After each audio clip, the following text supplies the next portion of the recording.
Hey everyone, why learn something through tears when you can learn it through laughter? This question was asked by one of the most famous children's writers, the Italian Gianni Rodari.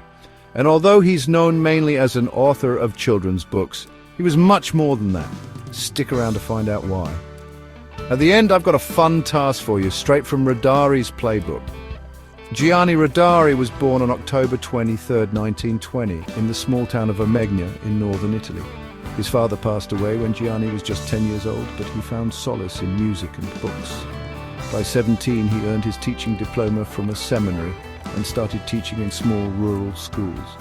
Childhood illnesses kept him from military service, but when World War II began, his financial situation forced him to join the National Fascist Party.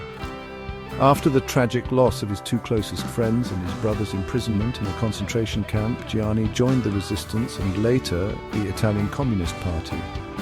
Why am I telling you all these details? Stick with me and you'll understand in a moment. Rodari began writing children's books in 1948, and by 1951 his first books were published. One of them was a book of funny poems and another, The Adventures of Cipollino.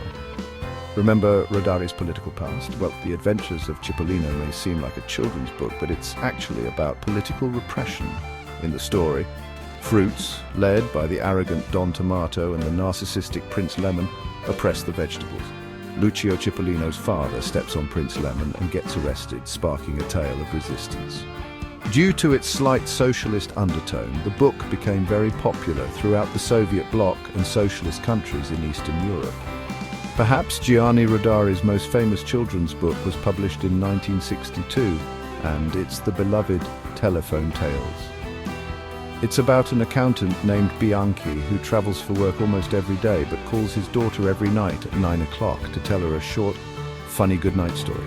Now, if that isn't the most touching thing in the world, I don't know what is. In 1970, Rodari was awarded the prestigious Hans Christian Andersen Award, which is like the Nobel Prize for children's literature. But as I mentioned earlier, Rodari was not just an author of children's books, he was also a teacher who sought to foster creativity in children.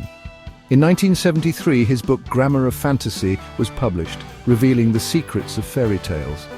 This book is like a manual on how to nurture and educate children, encouraging them to think creatively and be explorers, not just passive learners.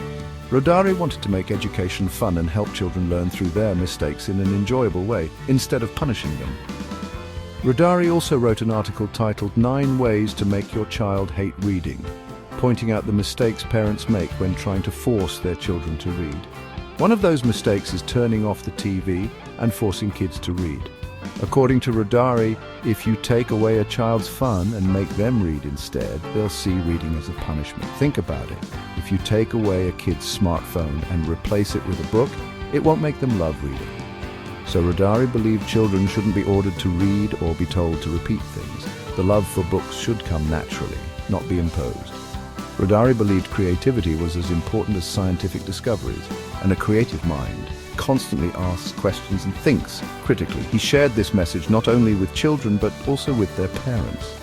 He gave students various creative tasks, like one where 2 kids would write a word each on opposite ends of a board without seeing the other's word, then come up with stories using both words. For example, if one child wrote ice cream and the other wrote dog, they'd create a story involving both. Now it's your turn. Find someone to write a word with, use those words to make up your own short stories and share them with us in the comments.